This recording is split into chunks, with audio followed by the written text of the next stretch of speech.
Ok, prenons nos Bibles. Qui est content d'être ici? Amen.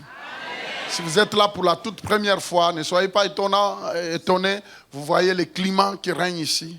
On n'est pas une église religieuse où les gens entrent ici comme s'ils entraient dans un cimetière, qu'ils ont peur de réveiller ceux qui sont là. Non. On est agité. Agité à cause de ce que Dieu fait. On aime louer le Seigneur pour ce que Dieu fait. Et que toute la gloire revienne à Dieu. Amen. Ok, le pasteur Cheikh Fall est à Québec. Alors, je lui ai envoyé me représenter parce que notre église de Québec a perdu une sœur qui est décédée. Alors, je voulais qu'il puisse couvrir là-bas. Et puis, il revient entre deux mains comme ça. Et puis, nous allons commencer notre grande semaine. La semaine qui commence demain. Je n'ai pas vu ça dans mes annonces. La semaine qui commence demain, à partir de demain jusqu'à vendredi, de 18h à 21h, nous avons une grande semaine que nous intitulons Semaine des Nations. Je n'entends pas. Je n'entends pas. Notre grande semaine des nations. Comment ça va se dérouler? C'est qu'à partir de demain, j'étais en train de dire tout de suite là, dans notre salle de prière, j'ai donné un peu quelque chose qui m'a scandalisé. Je crois qu'il y a de cela 3 jours, j'ai regardé les informations. Et je regardais le grand bateau de Médecins sans frontières qui était en train de ramasser des milliers et des milliers de personnes. Mais ce qui m'a scandalisé plus, c'est de voir des mamans avec au moins 3-4 enfants dans ces petits bateaux-là de... Comment est-ce qu'on appelle ça? Des bateaux de fortune. Et des mamans qui se sont entassées en centaines avec leurs bébés, 3-4 enfants dans ces bateaux-là qui peuvent chavirer au bout de quelques secondes. Et c'était ces grands bateaux de Médecins Frontières qui étaient en train de les ramasser en pleine mer. Je ne sais pas, je crois que, gloire à Dieu, il n'y avait pas du vent. Parce que s'il y avait du vent, des milliers allaient mourir. Vous voyez, tout ça, ils veulent quitter leur pays pour aller, leur destination, c'est l'Europe. Mais au prix de leur vie. Et si vous regardez le nombre de milliers de personnes qui meurent chaque jour dans l'océan Atlantique, des personnes qui tentent de rejoindre l'Europe, mon ami. Et parfois, nous, les immigrants qui sommes là avec des papiers, quand on arrive ici, on pense qu'on est arrivé au paradis. Dieu ne dit plus rien. Même ceux qui étaient en feu dans leur pays d'origine, ils commencent à être tellement méfiants. Et parfois, ils démolissent, ils parlent en mal des églises. Pour eux, Dieu, c'est rien. Pourquoi? C'est parce qu'il est arrivé là où il peut remplir son frigo. Où il peut avoir une voiture. Il peut avoir un appartement. Alors pour lui, Dieu, c'est son appartement. C'est son frigo. C'est tout cela. C'est les diplômes qu'on peut obtenir dans ces pays-là. Frères et sœurs, quand je vois l'attitude de nos compatriotes, les immigrés surtout. Bon, je ne veux pas parler des gens d'ici, c'est leur culture, chacun a sa façon de voir les choses.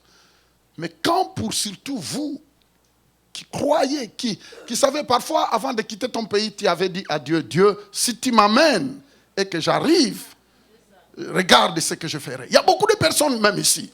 Il y a beaucoup de personnes, même parmi vos compatriotes, il y a des gens qui avaient dit à Dieu, Dieu, si tu m'amènes là et que j'arrive, je ferai ça, ça, ça. C'est pourquoi vous voyez beaucoup de vies de plusieurs personnes parfois tournent en rond. Pourquoi? Ils ne se souviennent pas des paroles qu'ils avaient déclarées. Vous savez, n'essaye pas de proclamer, de dire des paroles n'importe comment si tu n'es pas sûr de les accomplir. Parce que les paroles ont la vie. Toute parole qui sortiront de votre bouche peut emmener quelque chose. Il faut faire attention. Surtout aux vœux qu'on fait. Mais quand vous regardez parfois comment les gens arrivent dans le pays qui les a accueillis, ils sont devenus indifférents. Même ceux qui priaient dans leur pays disent, au début quand ils arrivent, ils sont en feu. Oh, nous, dans notre église, c'est nous qui entourons les pasteurs. Ah, nous, c'est pourquoi moi, ne m'amenez pas ces discours-là. Parce que ça ne m'intéresse pas. Ça ne m'intéresse pas. Si tu as entouré ton pasteur dans ton pays, là, c'est là. Ici, c'est autre chose. Parce qu'après quelques mois, c'est là où on verra si vraiment tu es entouré. Ou bien tu es critiqué. Non. Les amis, et quand je vois tout ce qui se passe dans tous ces océans, des milliers de personnes qui meurent, et ceux qui sont déjà là dans ces pays-là, ils ne sont même pas reconnaissants. J'étais en train de me poser la question, je disais, Seigneur, aide-moi à parler. Nous nous préparons pour notre une journée des nations. Que chacun de nous ici puisse parler à son compatriote. Même une seule personne. Sensibilise-lui. Sois une lumière. Faites quelque chose. Ne sois pas indifférent. Parce que la vie sur la terre, vous savez, elle est tellement brève. Elle est courte. Que peu importe ce que tu peux devenir dans ce pays, mais la vie est courte. La vie reste brève. Il y a un endroit qui est plus meilleur que ce que tu penses. C'est pourquoi cette semaine, comme nous avons déclaré aussi que le mois de juin sera un mois d'évangélisation, eh bien, nous voulons englober notre journée des nations comme une journée spéciale. Nous voulons maintenant englober cette semaine comme une semaine spéciale. Tous les soirs, on va vous enseigner sur l'importance de connaître le pays qui vous a reçu et comment être un canal de bénédiction. N'oubliez pas que Joseph, qui était devenu le premier ministre en Égypte, il n'était pas dans son pays d'origine, mais il était devenu une bénédiction pour tous les pays. Vous pouvez être une bénédiction dans ces pays. Il y a d'autres personnes qui sont nées là. Il y a d'autres personnes qui vous ont accueillis, qui nous ont accueillis. Tu peux devenir une bénédiction dans le pays qui t'a accueilli. Amen. Et en étant un prophète parmi tes compatriotes qui pensent que les églises ne leur disent rien, veiller et prier ne leur disent plus rien parce qu'ils ont reçu tout ce qu'il faut. Lisons avec moi dans le livre d'Exode, chapitre 3, versets 1 à 14. Moïse faisait paître le troupeau de Jéthro, son beau-père, sacrificateur de Madian, et il menant le troupeau derrière le désert et vint à la montagne de Dieu à Horeb. L'ange de l'Éternel lui apparut dans une flamme de feu, au milieu d'un buisson. Moïse regarda, et voici les buissons étaient tout en feu. Les buissons ne se consumaient point. Moïse dit, je veux me détourner pour voir quelle est cette grande vision et pourquoi les buissons ne se consument point. L'Éternel vit qu'il se détournait pour voir, et Dieu l'appela du milieu du buisson et dit, Moïse, Moïse. Et il répondit, me voici. Dieu dit, n'approche pas d'ici, ôte tes souliers de tes pieds, car le lieu sur lequel tu te tiens est une terre sainte. Et il ajouta, je suis le Dieu de ton père, le Dieu d'Abraham, le Dieu d'Isaac et le Dieu de Jacob. Moïse se cacha le visage, car il craignait de regarder Dieu. L'Éternel dit, j'ai vu la souffrance de mon peuple, qui est en Égypte. J'ai entendu les cris que lui font pousser ses oppresseurs, car je connais ses douleurs. Je suis descendu pour le délivrer de la main des Égyptiens et pour le faire monter de ce pays dans un bon et vaste pays, dans un pays où coule le lait et le miel, dans le lieu qu'habitent les Cananéens, les Hétiens, les Amoréens, les Phérésiens, Les Héviens, les Jébusiens, c'est des noms bizarres. Hein? Voici les cris d'Israël sont venus jusqu'à moi, et je vis l'oppression que leur font souffrir les Égyptiens. Maintenant, va, je t'enverrai auprès de Pharaon, et tu feras sortir d'Égypte mon peuple, les enfants d'Israël. Moïse dit à Dieu, qui suis-je pour aller vers Pharaon et pour faire sortir d'Égypte les enfants d'Israël? Vous entendez? Quelle question? Qui suis-je? Verset 12, il dit, Dieu dit, je serai avec toi. Lève la main droite. Dites avec moi, Dieu sera avec moi. J'aimerais bien que tu le répètes de tout ton cœur. Répétez, Dieu sera avec moi. Maintenant, j'aimerais bien que tu parles dans le monde spirituel.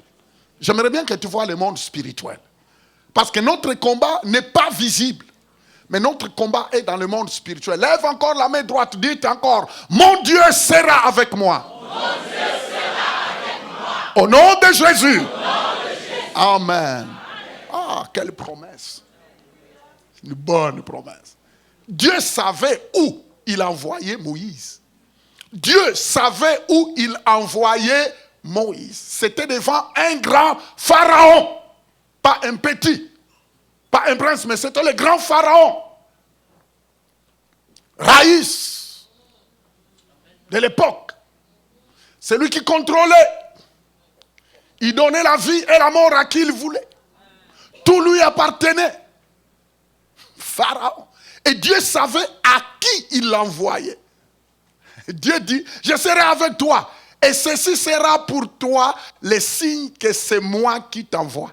Quand tu auras fait sortir d'Égypte le peuple, vous servirez Dieu sur cette montagne. Écoute, Dieu lui dit, votre mission, c'est de les faire sortir afin que vous me servez. Regardez-moi, s'il vous plaît. On va continuer à la lecture. Mais Dieu dit, je t'envoie à les faire sortir mon peuple afin que vous me servez. À cette montagne. De quelle montagne il parle? Une montagne dorée. Mais toi, votre montagne où Dieu veut que tu lui serves, c'est ici, au Québec. Québec est votre montagne. Moïse dit à Dieu, j'irai donc vers les enfants d'Israël et je leur dirai, le Dieu de vos pères m'envoie vers vous. Mais s'ils me demandent quel est son nom, que leur répondrai-je? Continue. Verset 15. Dieu dit encore à Moïse, tu parleras ainsi aux enfants d'Israël. L'Éternel, le Dieu de vos pères, le Dieu d'Abraham, le Dieu d'Isaac et le Dieu de Jacob m'envoie vers vous. Voilà mon nom pour l'éternité. Voilà mon nom de génération en génération. Amen. Je disais Amen. L'Éternel, c'est lui qui existe par lui-même. Le grand je suis. Dieu dit à Moïse, il a dit clair que mon nom, je m'appelle, je suis celui qui est. Je suis celui qui suis. Je suis celui qui suis. J'existe par moi-même. Je n'ai ni commencement ni fin. En fait, Moïse, en voyant l'ampleur, parce que Moïse, n'oubliez pas, si vous lisez l'histoire, vous allez constater, Moïse a grandi dans la maison de ces grands pharaons. Et non, Moïse a grandi dans la maison de ce monsieur-là, les grands dieux qui régnaient, qui terrorisaient le monde entier. Pharaon, qui tuait qui il voulait, qui laissait en vie qui il voulait, qui a fait construire des pyramides que même humainement parlant, on ne peut pas. Si vous pensez seulement aux pyramides, regardez, ils n'avaient pas la technologie d'actuelle. Comment ils faisaient monter ce gros béton. Vous voyez un peu, c'est là où on voit la force qu'il avait. Maintenant, Moïse a vu tout ça. Il a vu tout ça. Il a vu comment le Zébré étaient considérés comme des riens, des vauriens, qu'il fallait détruire. Pourquoi? C'est parce que ces pharaons-là ne connaissaient pas trop l'histoire, ils ne connaissaient pas trop Joseph. En fait, le pharaon qui avait connu Joseph est mort. Maintenant, c'est un autre pharaon qui dirige. Il s'en foutait du tout. Alors, il tuait qui il voulait. La Bible dit qu'ils ont tellement souffert que Dieu s'est souvenu de l'alliance qu'il avait faite avec Moïse. Après 400 quelques années. Dieu s'est souvenu. Parce que si vous lisez l'histoire plus haut, vous allez constater que Dieu avait fait des ententes. Dieu avait signé une alliance avec Abraham. En disant, Abraham, oui, pour le moment, ta femme est stérile, vous n'avez pas des enfants, mais je ferai de toi une grande nation. Humainement parlant, dans la logique humaine, c'était inconcevable et c'était impossible parce que la science pouvait expliquer en long et en large que Sarah ne pouvait pas concevoir. Mais Dieu dit, ce n'est pas ce que la science dit, mais c'est ce que moi, le créateur de Sarah, je déclare. Au travers de Sarah, je ferai de toi une grande nation. Et il ajoute encore, des rois naîtront de toi. Vous savez, il y a des moments quand Dieu nous parle. Et tu as de quoi dire, hey, mais est-ce que ce que tu dis là est vrai? Parce que regardez, il y a la réalité qui est là. C'est que Sarah a 90 ans. Et Abraham a 99 ans. Attends, tout était fini là. Mais Dieu leur dit exactement, au moment où tout est fini, que les choses commencent. Avec Dieu, quand tout est fini, dans l'humain, c'est là où Dieu commence, afin que toute la gloire retourne à lui. Il y a des moments où Dieu ne agit pas à notre temps. Parce que sinon, on risque de croire que c'est nos efforts et nos mérites. Mais Dieu attend d'abord. Vous savez l'histoire. Quand quelqu'un est en train de se noyer dans l'eau, quand quelqu'un se noie dans l'eau, souvent pour le sauver, même si tu es un grand nageur, il faut le laisser d'abord se laisser fatiguer. Parce que si tu vas, au moment où il a encore l'énergie, la première des choses, il va s'accrocher sur toi. Et vous deux, vous allez. Mais par contre, quand tu es fatigué, tu peux aller en arrière, le saisir et le jeter calmement. Parce que là, il est fatigué. Qui est là? Je disais qui est là. Je suis un grand nageur du village. On connaît tous ces trucs. Amen. Ok, on revient.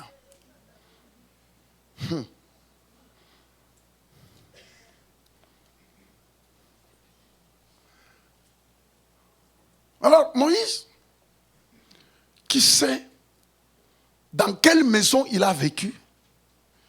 Et Moïse qui a grandi dans cette maison du grand pharaon et qui voyait toutes sortes de pitons en couleur qui sillonnaient le salon, qui venaient, qui le saluaient.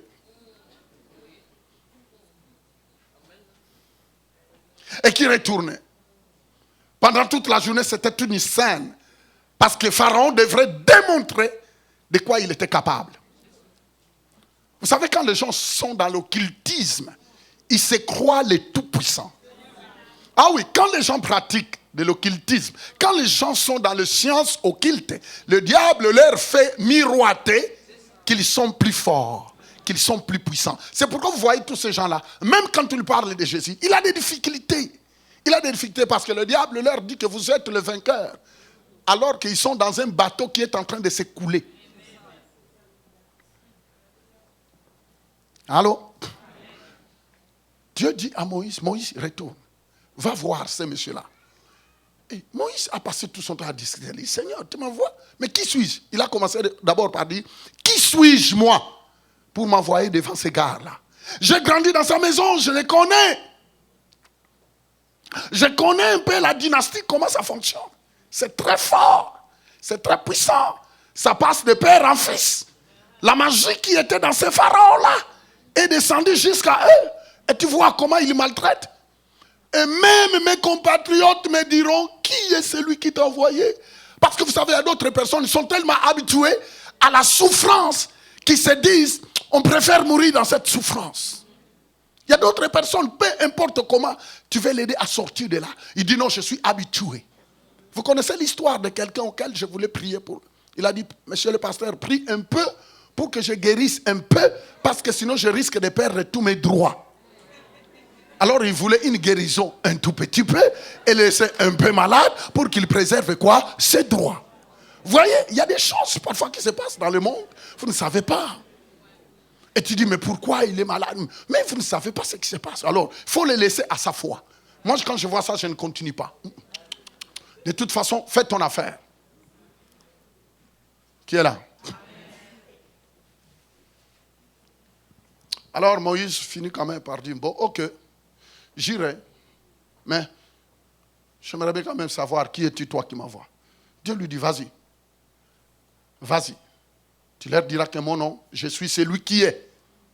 J'existe par moi-même. Hors de moi, il n'y a jamais eu un Dieu et il n'y en aura jamais. Il termine. Et il lui ajoute des mots en lui disant, je serai avec toi. Est-ce que vous savez qu'il y a beaucoup de chrétiens? Les églises peuvent être remplies, mais peu de monde sont conscients de la présence de Dieu en eux. Ah oui. En fait, ils ont une religion, mais pas Dieu.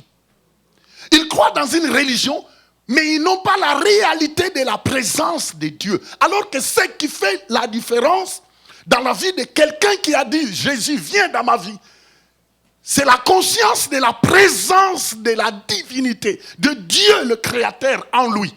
En fait, c'est ça qui te distingue. Distinction. Ce qui te distingue, écoute-moi bien, le monde spirituel sera ébahi. Le monde satanique sera bouleversé. En croisant quelqu'un qui est conscient de la présence de Christ en lui, de la présence du Saint-Esprit en lui. Peu importe ta taille, tu peux être court, costaud, castard, tu peux avoir des biceps ou pas. Ce n'est pas ta forme physique qui fait peur, mais c'est la présence de Alpha et Oméga. C'est la présence. Ah, béni soit le nom du Seigneur. C'est la présence de Christ en toi, parce que la Bible dit que toute la divinité habitait en Christ.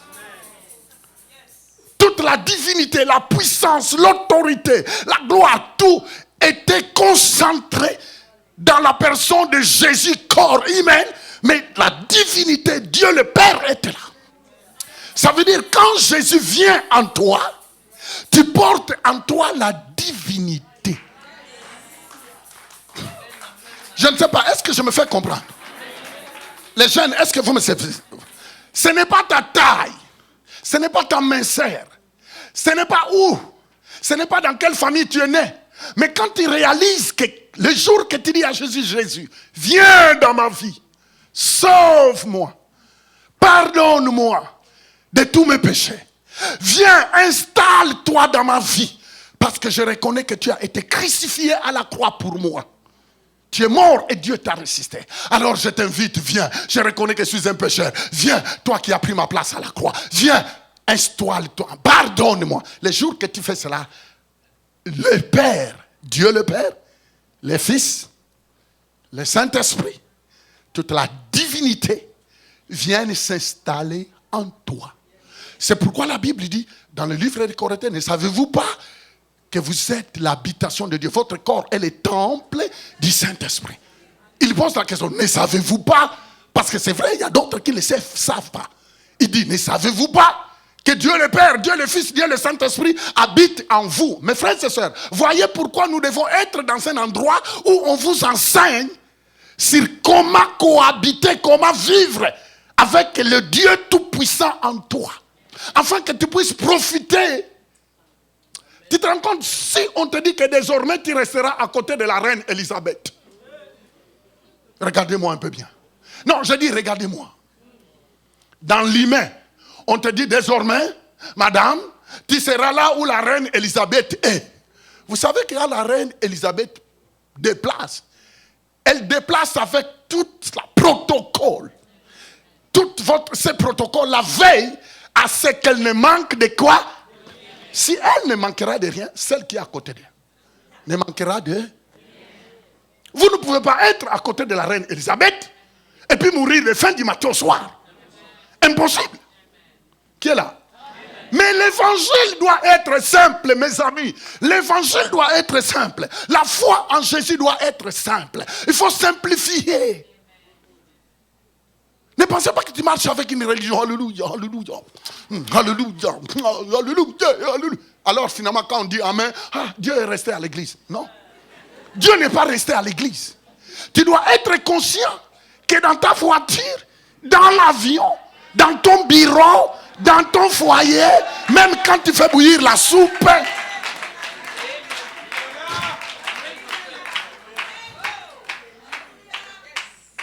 je demande toujours à Dieu, Seigneur, aide-moi. Je ne veux pas être un enseignant de la théologie. Je veux être quelqu'un qui va expliquer la parole dans toute la simplicité, afin que chaque personne, du plus bas qu'au plus grand, que chaque personne puisse comprendre. Et qu'en sortant, qu'il soit conscient. Loué soit le nom du Seigneur. Mes frères et sœurs, ce qui fait peur aux autres ne doit pas faire peur à toi. Même si vous entendez toutes les maladies sortir, même si la science, la télévision est en train d'expliquer des maladies qui sortent, dites-moi, j'habite avec toute la puissance de Dieu. La divinité habite en moi. Et si par hasard il vient frapper à ta porte, dis-lui, tu es arrivé aux mauvaises adresses. Mais les amis, c'est ça la foi. La foi, c'est, vous savez, donner la gloire à celui qui habite en toi. Reconnaissez qu'il y a Dieu en toi. Sa divine présence habite en toi. C'est pourquoi il a dit plus loin, je ne t'abandonnerai pas. Moïse, il regarde l'ampleur de la tâche et il regarde l'ennemi qui l'attendait. C'était Pharaon. Il a dit non, explique-moi quand même. Parce que moi je connais ce Pharaon-là. Mais qu'est-ce que je deviendrai en étant en face de lui? Dieu lui garantit. Dieu lui dit premièrement, tu viens de voir un buisson qui brûle, mais qui ne se consume pas. Moïse dit, attends, j'ai toujours lu l'histoire, mais j'ai fait l'université égyptienne parce que Moïse s'est préparé à être roi. C'était un prince en Égypte. Vous savez, il n'a pas fait n'importe quelle université. Il a fait les niveaux, il a fait les grandes universités de là. Qui est là? On préparait les princes. Il avait une façon de penser, une philosophie. Et il fallait que Dieu brise. Parce que vous regardez, Moïse, en sachant que non, Dieu lui avait mis à l'écart pour délivrer ce peuple, il a voulu commencer à utiliser sa force. C'est pourquoi vous entendez l'histoire que Moïse avait tué un Égyptien. Parce que lui, il pensait faire des choses par ses capacités. Regardez-moi. Quand Dieu te donne une mission, même ta présence, tu n'as pas besoin d'être un pasteur, mais ta vie, c'est toute une mission. Dans ta famille, tu es en mission. En fait, la mission de Dieu n'est pas seulement prendre le micro et puis dire Alléluia, Alléluia. Non, la mission, c'est que Dieu t'a placé dans une famille qui ne doit pas passer leur éternité en enfer. La mission, c'est que Dieu t'a placé dans une famille qui ne doit pas passer leur vie en enfer. C'est qu'au travers de toi, Dieu passerait au travers de toi pour toucher ta famille. Voici ta mission. Ta mission, c'est que tu es médecin, je ne sais pas qui est qui, tu es qui, tu es qui. Peu importe ce que tu fais dans la vie. Mais c'est que Dieu va passer au travers de toi pour apporter l'espoir dans un monde malade. Que tu ne vis pas seulement pour remplir des patates dans ton ventre. Tu ne vis pas tout simplement pour manger le beefsteak et tous les plats, boire toutes les yogourts. Tu ne vis pas pour ça, c'est bien. Mais Dieu veut que tu réalises qu'il y a une mission pour laquelle Dieu t'a envoyé sur la terre. Mais cette mission-là n'est pas facile. C'est pourquoi tu dois tenir compte de sa présence dans ta vie. Moïse dit, je connais Pharaon, je connais les Égyptiens. Seigneur, comment peux-tu m'envoyer là? Dieu lui dit, Moïse, le passage que nous avons lu, Dieu a dit à Moïse, Moïse, je serai avec toi. Tu viens de voir un buisson qui brille, mais qui ne se consume pas. Ça, c'est rien. Et jusqu'au moment où Dieu a continué à lui montrer même les cannes qu'il portait. Il dit, jette cela à terre. Ça tombe à terre, ça se transforme en serpent. Dieu lui dit, prends. Il dit, Moïse, tu vois tout ça? Je suis plus que Pharaon. Je suis le créateur. Pharaon a des limites. Ce qui prouve, c'est que Pharaon n'existe plus aujourd'hui. Mais ton Dieu est vivant. C'est ça qui a donné à Moïse le courage. Quand il se présente devant Pharaon, écoute-moi bien, il se présente devant Pharaon, il ose dire à Pharaon, Pharaon, je suis un envoyé de Dieu. Je suis mandaté par Dieu. Dieu m'a dit de laisser aller son peuple. Il a dit son peuple. Regardez-moi, les gens qui sont dehors là n'ont pas été créés par le diable. Les Québécois n'ont pas été créés par le diable. Les Canadiens n'ont pas été créés par le diable. Il y a un Dieu, notre Dieu, c'est lui qui les a créés. Et Dieu t'envoie comme un Moïse dans ces provinces, d'aller libérer ces peuples. Dieu t'envoie comme un Moïse. Dieu vous envoie au travail. Là, vous travaillez. Il y a des amis, vous les voyez bien portants, mais vous ne savez pas ce qu'ils vivent. Vous voyez que parfois, ils vous dépassent en salaire, ils ont plus de diplômes que vous, mais le diplôme ne fait pas ça. Vous ne savez pas ce qu'il vit dans sa maison, dans son foyer. C'est bien le diplôme. Mais diplôme, c'est bien, mais ça ne donne pas ce que Dieu donne. Même les titres. Les titres. Même l'argent à la banque. Il y a quelqu'un qui nous a fait rire. Il a dit, mais pasteur, mais les gens pensent que l'argent donne la paix. Qui vous a dit que l'argent donne la paix? L'argent ne donne pas la paix. Parce que les jours que j'ai eu mes premiers 10 000 $, je n'ai pas dormi. Je me réveillais tous les 2 heures pour aller vérifier si mes 10 000 étaient là. Il nous a fait rire. Il a dit, pasteur, si les gens disent que l'argent donne la paix, c'est faux.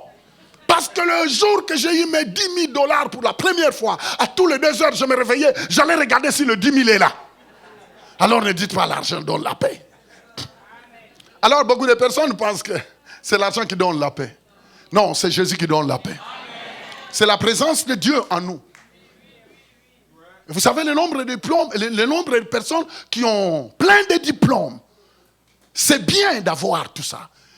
J'approuve et j'encourage. Moi-même, j'ai des syllabis et des syllabis que je lis. Jusqu'à 2 heures du matin, je lis mes syllabis. Ah oui, je lis des syllabis. Comme toi. Pourquoi? J'aime me cultiver. On ne peut pas négliger. Mais n'oubliez pas que ce n'est pas ça le sens de la paix. La vraie paix découle d'une vraie relation privée et personnelle avec ton Créateur. Et c'est ça qui te donnera l'assurance. L'assurance. Moïse partait avec assurance. Il savait que quand on lui posera la question, il répondra à Pharaon et au peuple qui voulait libérer. Que son nom soit béni. Amen. Je disais que le nom du Seigneur soit béni. Amen. Gardez ça.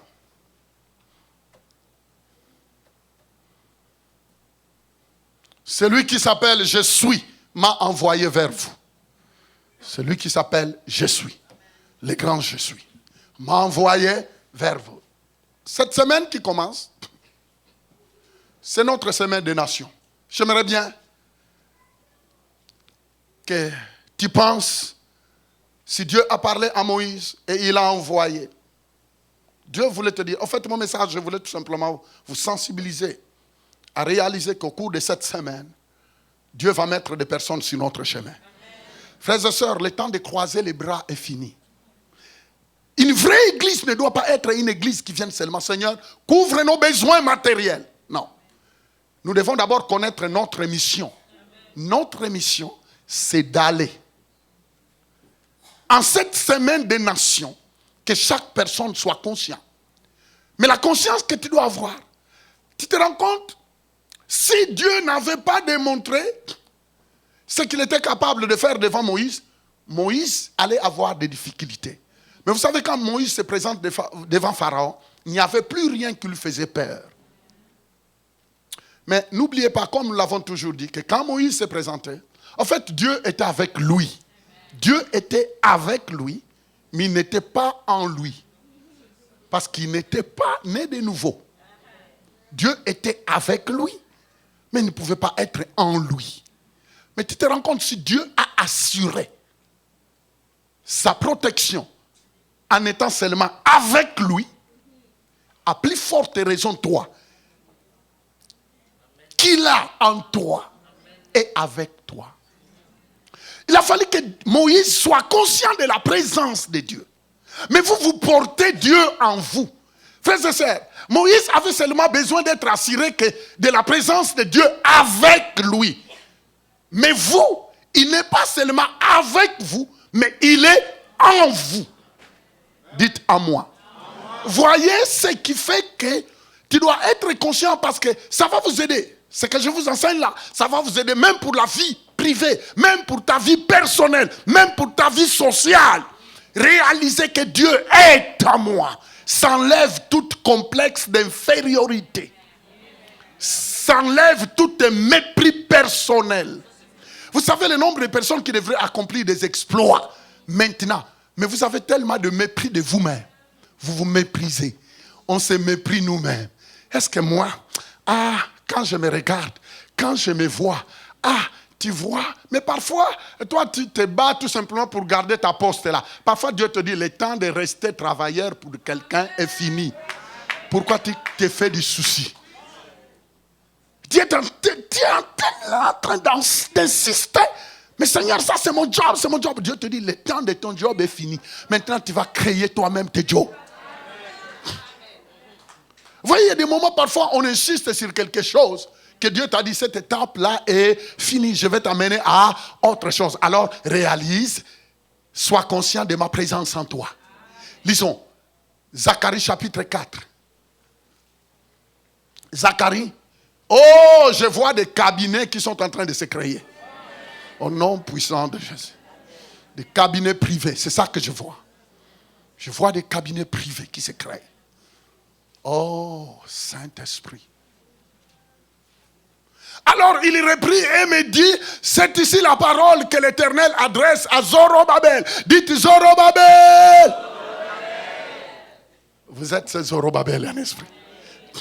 Je disais tout de suite là, j'étais en train de voir des cabinets privés qui se créent. Je ne sais pas quoi. Je ne peux pas vous dire quoi. Je ne peux pas vous expliquer, mais seulement je voyais des cabinets privés qui se créent. Je ne sais pas quoi. Et je ne peux pas, ne me demandez pas, pasteur, c'est quoi ça? Mais je vis là, tout de suite là, je vis des cabinets privés qui se créent. Ça veut dire qu'il y a des personnes qui sont ici, qui sont appelées à travailler de leur propre temps. Des consultants. Alors, je les déclare et je décrète qu'il y a des consultants ici, au nom puissant de Jésus. Si tu le crois, dites, je reçois. Répétez avec moi, avec foi, je reçois.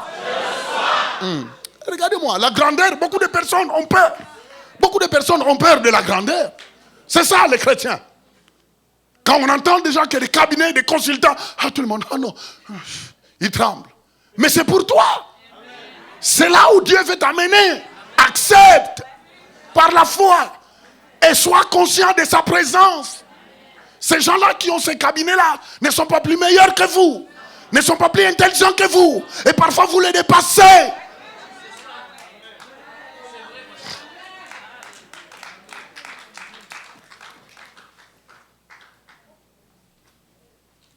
Avant de clôturer, j'aimerais bien voir la main de celui qui croit que Dieu le rend capable. Mes frères et sœurs, Zorobabel, la Bible dit, car alors il reprit et me dit, c'est ici la parole que l'Éternel adresse à Phofi. À la place de Zorobabel, mets ton nom. Ce n'est ni par la puissance, ni par la force, mais c'est par mon esprit, dit l'Éternel. Vous entendez bien? C'est par le Saint-Esprit. Dites avec moi, ce n'est ni par mes capacités, ce n'est ni par ma force, mais c'est par l'Esprit de Dieu. Mes frères et sœurs, les choses que vous allez accomplir cette semaine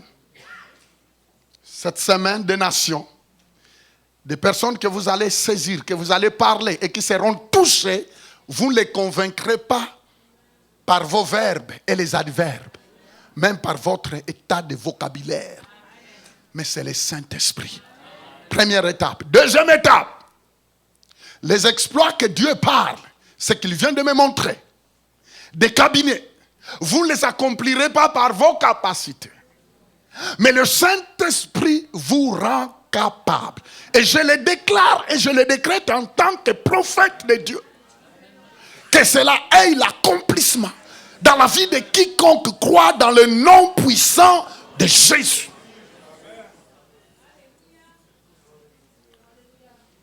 Frères et sœurs, quand la Bible dit ce qui est lié sur la terre est lié dans les cieux. Ce qui est lié sur la terre. Mais qui doit le lier sur la terre? C'est moi, c'est toi. Ce n'est pas Dieu qui viendra le lier sur la terre. La terre a été donnée au Fils de l'homme. Dieu dit ce qui est lié sur la terre. En fait, en grec, ça veut dire ce que tu permets sur la terre est permis au ciel. Mais ce que tu refuses sur la terre est refusé. Mettez-moi la liste de tout ce que tu veux refuser et refusez-le au nom de Jésus. Quelqu'un peut dire Amen. Bon, j'aimerais bien simplifier encore mon message. Mettez sur liste tout ce que tu refuses. Si tu vois que ce que tu refuses, la parole de Dieu ne le permet pas, alors refusez cela. Le matin, quand tu te lèves, je dis, je refuse cette maladie. Je refuse cet état de pauvreté. Je refuse ça. Refusez. Et le péché, refusez, refusez. Si tu le refuses, le ciel va le refuser.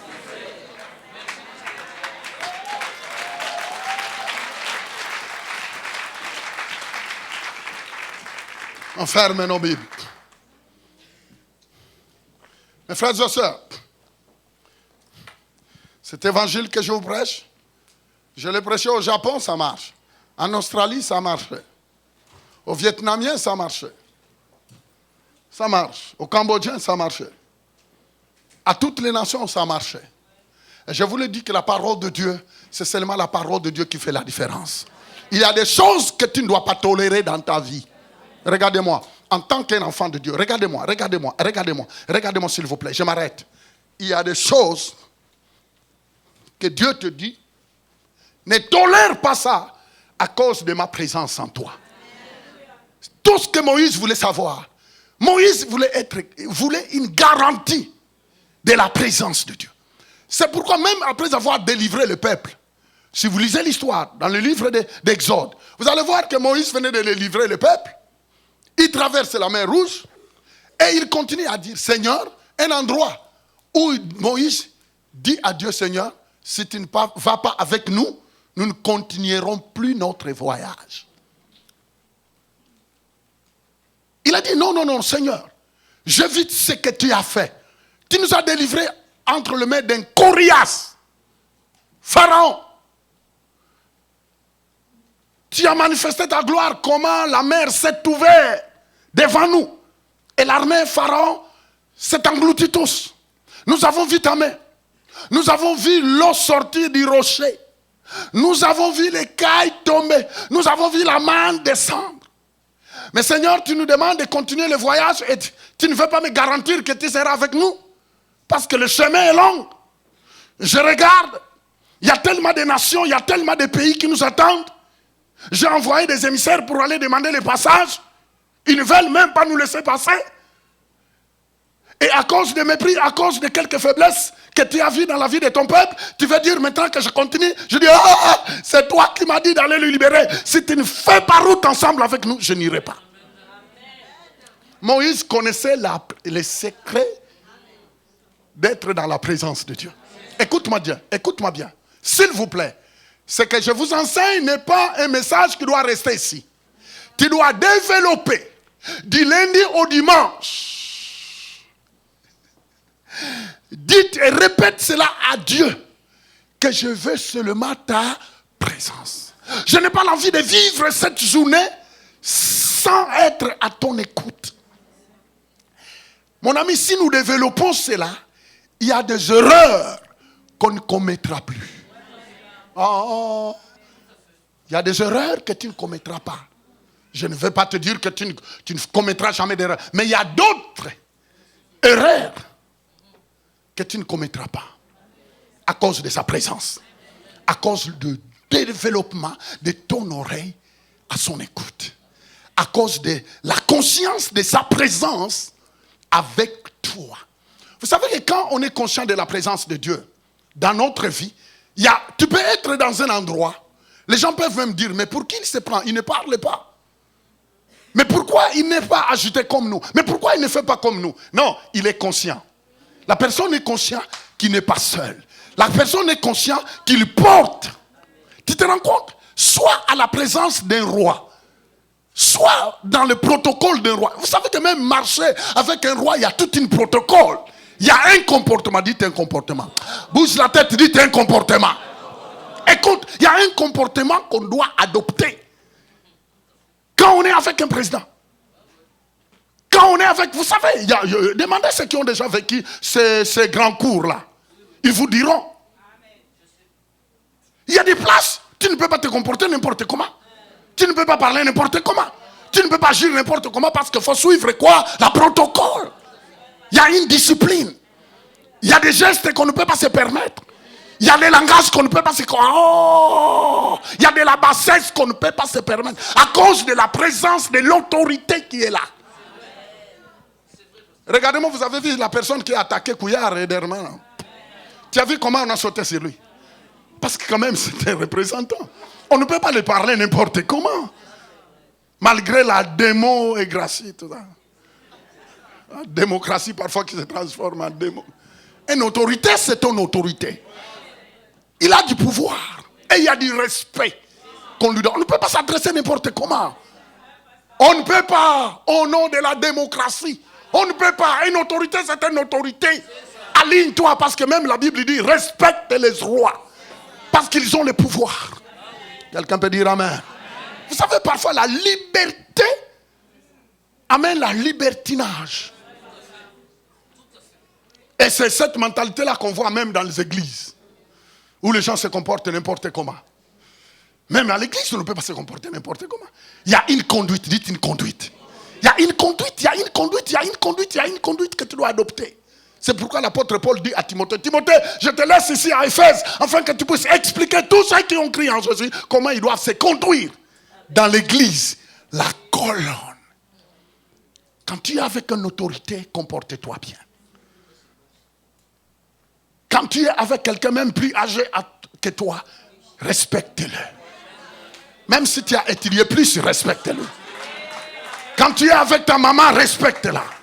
Quand tu es avec ton papa, même si toi tu le déplaces en diplôme, respecte. Devant un aîné, un peu du respect. Il y a même un langage qu'on peut utiliser. Ne suivez pas, ce n'est pas toute culture qu'on doit avaler. Tu parles à un aîné comme n'importe quoi. Tu parles à quelqu'un de plus âgé comme un ami. Non, s'il vous plaît, ça ne bénit pas. Ça ne bénit pas. Je dis ça ne bénit pas. Quelqu'un peut dire amen. Ça ne bénit pas, arrête ça. C'est l'attitude digne. Ça ne bénit pas. L'honneur à celui qui en a droit. Qui est là? Ah, je disais que quand on est ensemble, on fait partie du protocole royal. Il y a un comportement. Et vous verrez que tu seras honoré. Vous savez, quand on marche à côté d'un président, bien à côté d'un ministre, certainement on baisse la tête aussi. En fait, l'honneur qu'on lui donne, ça vient sur toi aussi. Ça tombe certainement. Et ça fait toujours du bien, hein, vous savez. Oh non, je roule. Et vous savez, je vais vous dire la vérité, j'ai rencontré des présidents. Même pour...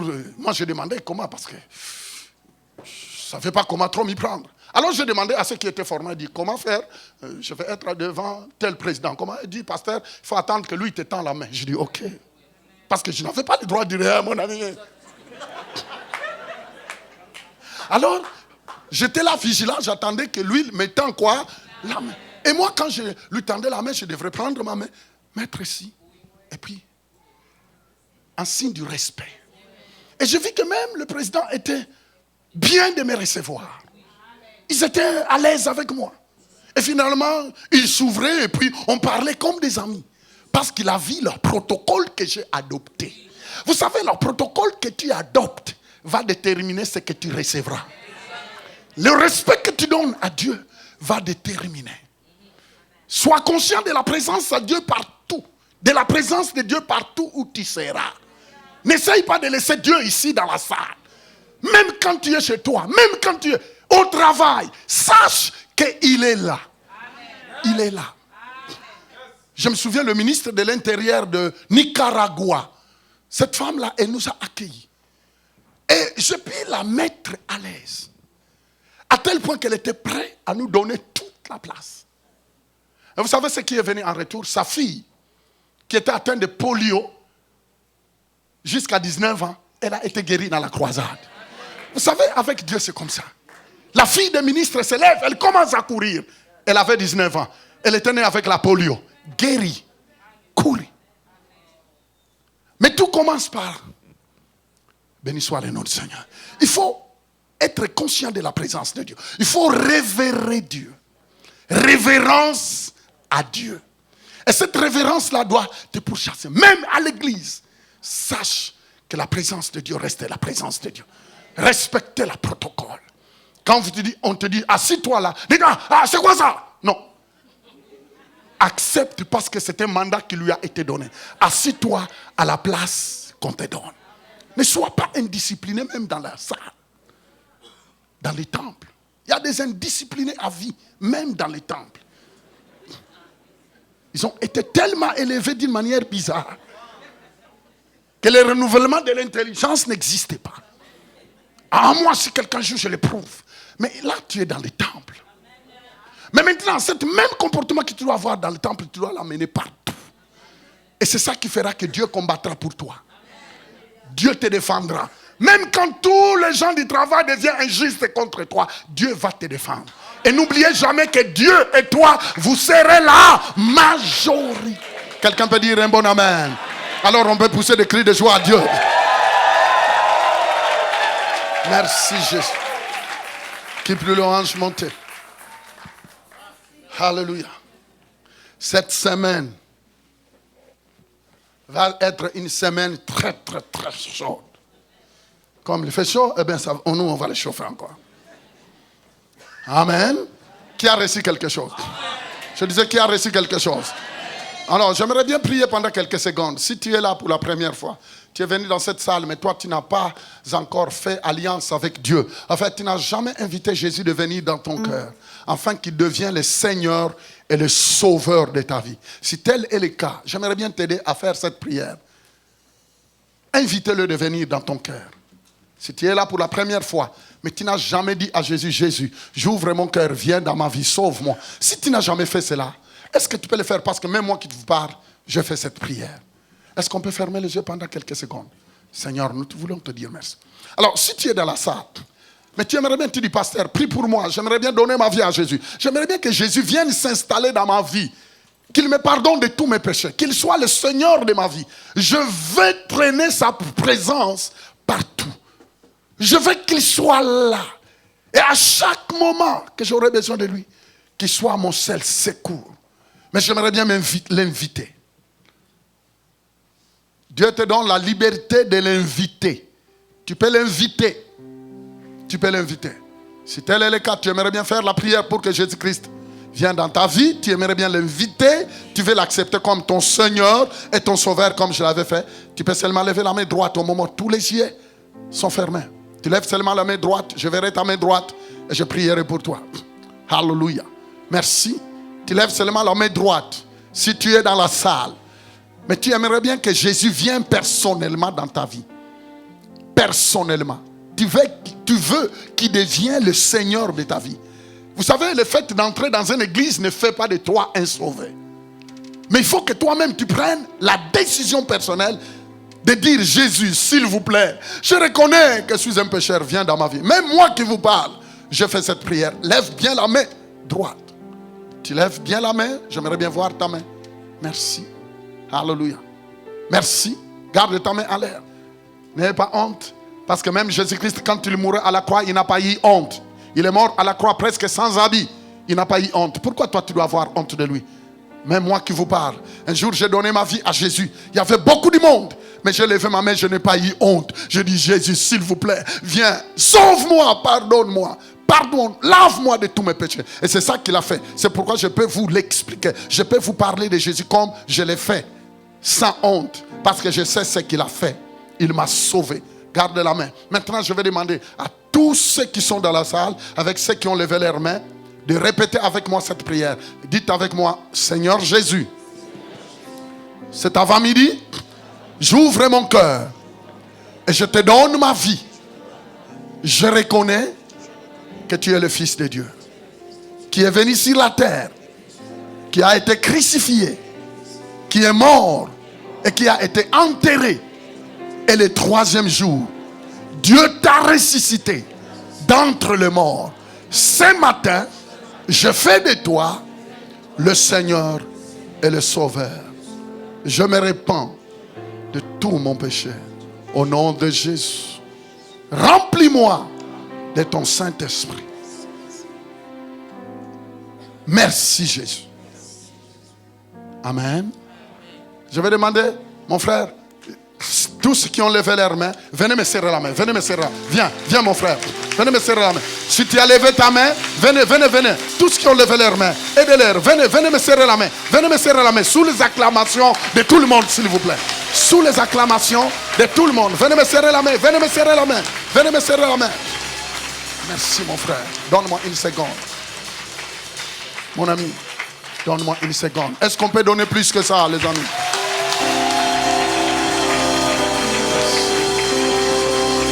Amen.